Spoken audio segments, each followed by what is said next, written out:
Okay, so let's start on the second page of the practice test. It says, refer to the unbalanced chemical equation below to answer each of the following questions. Write your answers in the space provided. Write the name of the reactants in this equation. Okay, so first of all, the left side are the reactants, okay? And so we're just naming, and that's a review. So Al, you look it up on the periodic table on the front of your book. That stands for aluminum. So that is aluminum. The parentheses, you look up the polyatomic ion. I know it. It's nitrate. You guys can look it up on the front of your notebook to see. So that's aluminum nitrate. And iron is a transition metal, so you have to say what the charge is, and the only way to figure that out is looking up the charges. So chlorine in the front of the notebook is a -1, and you have 2 of those. That means that iron must have a 2+ charge, which means that when I do the Roman numerals, it's going to be a 2 because it goes with the charge on the transition metal. And that's only for things that are transition metals. Let me go ahead and show you what I'm talking about. Oops, wrong side. I'm talking about anything in that blue area. So the blue area is transition metals, and they need Roman numerals for charges. The rest of them, you're just like, what's the charge on the top? You know, following the 8 is great, which we've been doing forever. They're going to gain or lose electrons to become the charge of the column they're in. We've already done all that. Okay, not diverging too much. Going back to solving these problems. So that's iron 2. That's the charge on the iron right there. That's how I got the iron 2. 2 comes from the charge, and then it's just chloride. Sorry, I'm moving over into my wording. So aluminum nitrate and iron 2 chloride is the answer, because we always change the ending of the second element to "ide." I'm not stressed about you guys knowing that too much. Just, you know, being able to maybe go backwards and forwards is something you should know. Write the name of the products in this equation. So that's products.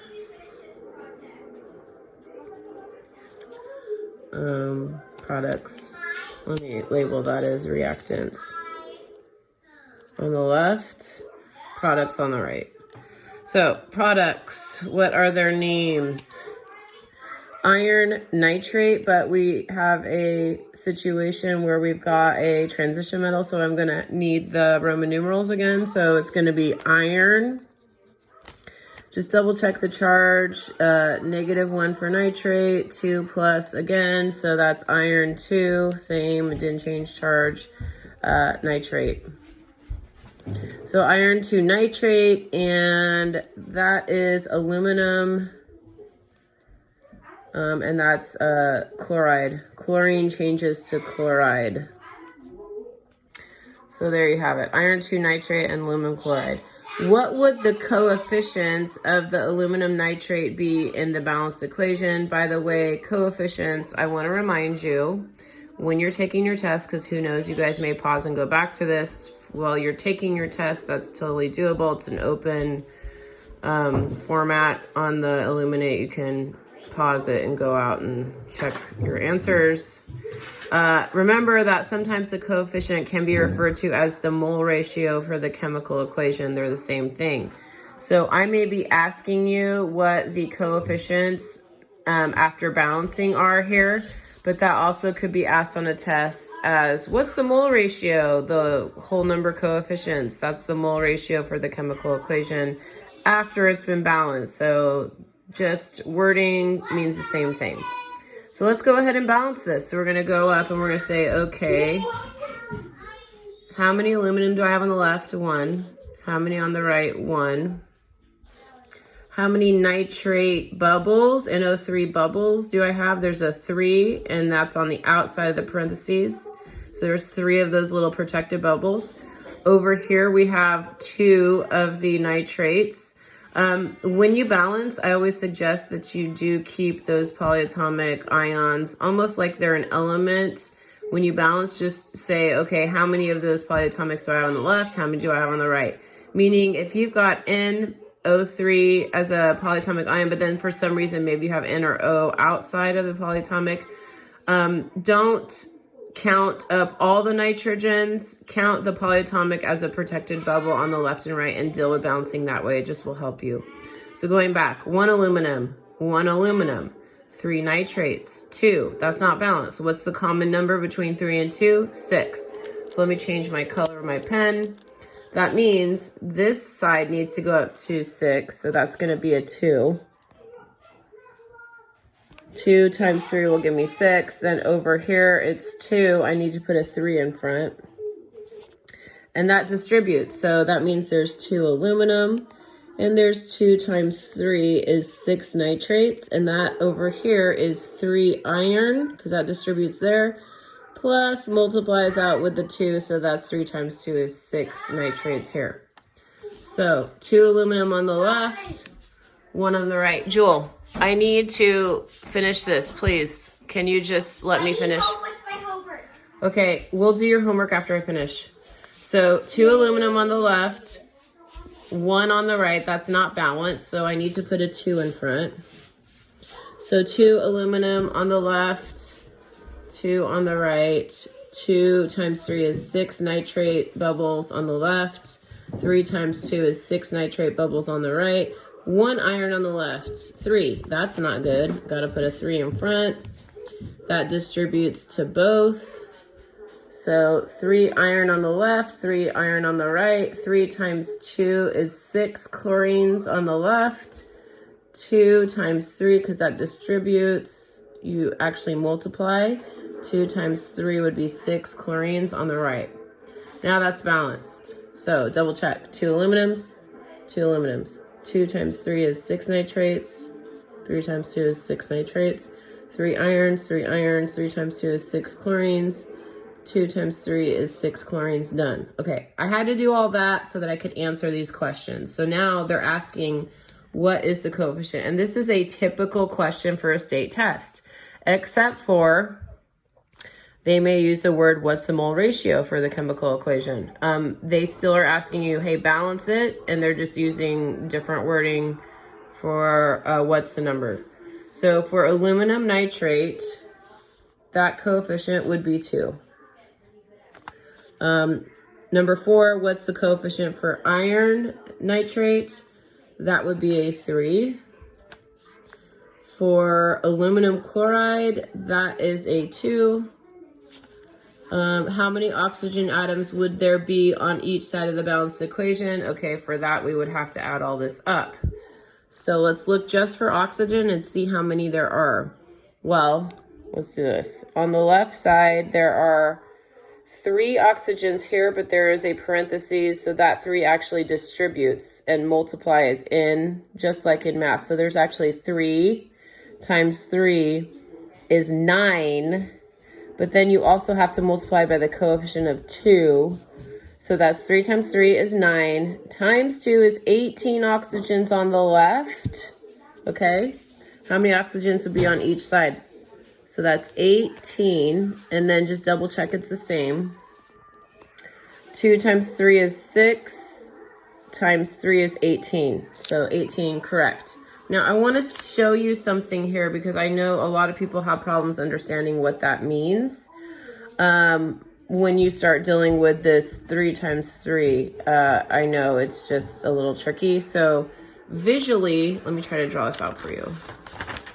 If I have 2 aluminum, If I have 2 aluminum nitrate molecules. So I'm just looking at that, and I know that when I did this, it probably confused you. Like, how are you able to do 3 times 3 oxygen is 9 times 2 is 18. Are you sure you're doing that right? Is probably what you're thinking in your head. I want to show you visually the molecule So you understand that, yes, there is really 18 oxygens. And how is it possible that I did all that math distribution? Well, it's easily solved by me drawing you these molecules. So the 2 actually means there's 2 of these molecules. So that would be visually, if I have aluminum and I have 3 of these polyatomic bubbles, that's what this is really saying. So I've got NO3 polyatomic, and then I have another NO3 polyatomic. Now, if you're really truly drawing this molecule, then you're doing a Lewis structure. And I'm just trying to shorten this video up, so I'm not doing the Lewis structure, but you could figure out the Lewis structure of all this if you'd like. I'm just doing this quick and easy. Anyways, so I've got 3 of those, 1, 2, 3, around the aluminum, right? And what that 2 means is that there's 2 of those. So that means, let me draw this a second time. So it's aluminum, 3 nitrates,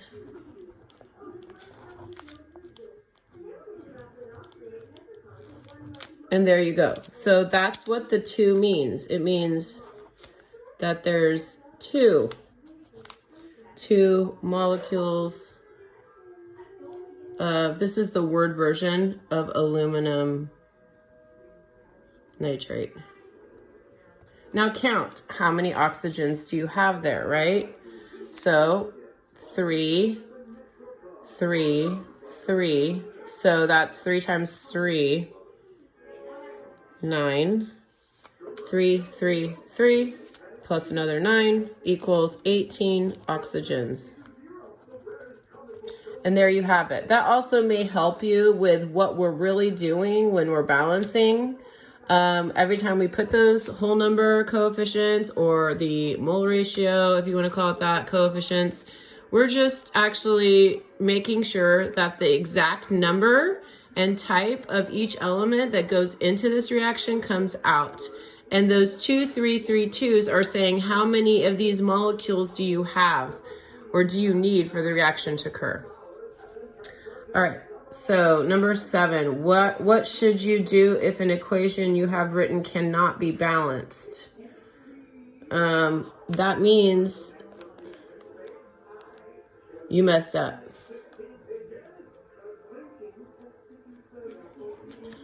On the reaction.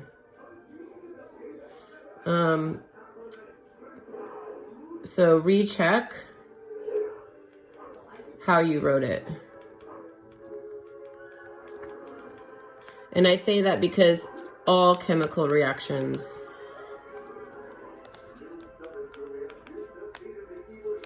if written correctly can be balanced. If written correctly. So, you didn't write it correctly. That's probably what's wrong. What I mean by that is maybe you didn't, your charges weren't lined up correctly, and so you didn't put the correct subscript number somewhere. All those little details matter, because that's how you get to write it correctly, and that's how it balances correctly. Number 8, how is balancing chemical reaction related to the law of conservation of matter? Law of conservation of matter says that each type of element and number of element that goes into the reaction as a reactant must come off in equal amount as a product. So that's what the whole point of balancing is. That's why I'm always saying, how many oxygen do I have on the left? How many do I have on the right? Are they equal? That's the law of conservation of matter right there, is whatever goes in has to come out and they have to be equal. Number 9, describe the correct way to balance an equation. I say use your finger. Start on left. Ask yourself, how many of each element on left, then right, are they equal? If not, add whole number coefficients to balance. How does a chemical equation relate the macroscopic, what you can see with your eyes, observable reaction to the interactions occurring at the microscopic level? You know, one example that you can see with your eyes when we did our chemical reaction writing was the Bunsen burner is a combustion reaction. If you don't have the correct amount of oxygen, then, you know, your Bunsen burner didn't light because you needed, let me give you an example, combustion. So the coefficients or I spelled the word wrong, or mole ratio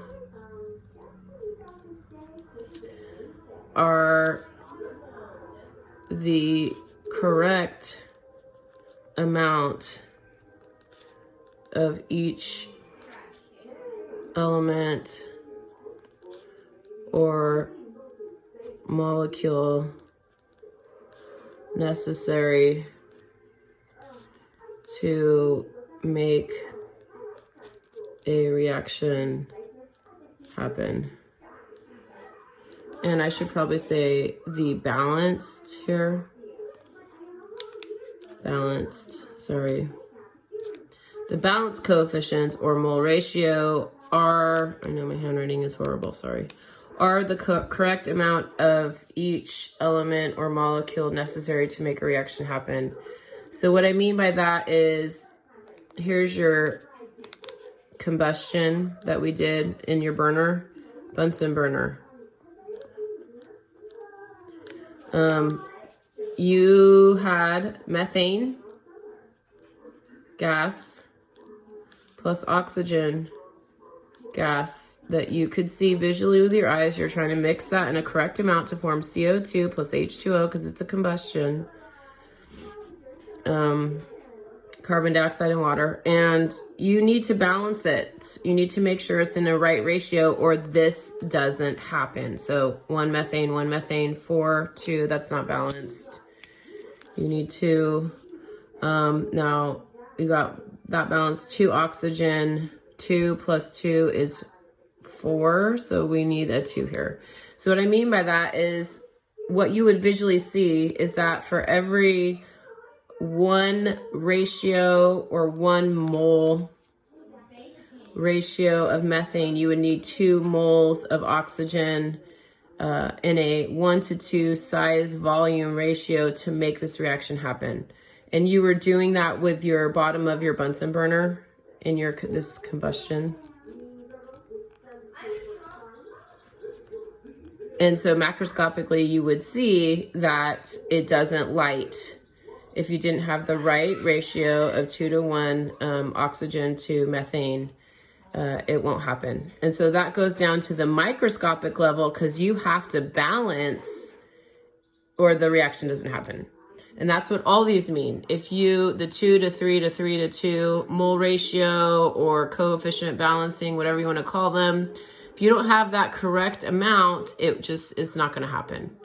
So it's like waking up one day and saying, hey, I want to make pancakes, but my pancakes need a certain amount, 2 cups of flour, 1 1/2 cup of milk or something, and I've got to mix it all together. Well, what if you don't have enough milk? How much of the, pancakes can you actually make?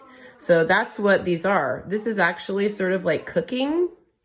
It's a recipe. And if your balancing is off, well, then your recipe is wrong. And then this is how you actually make chemical reactions happen. You need that correct balancing to cook. Like it's sort of like, oh, I would need 1 cup of methane and 2 cups of oxygen to form 1 cup of carbon dioxide and 2 cups of water in the chemical cooking language. I hope I'm making sense here. Okay, I'm gonna stop this now.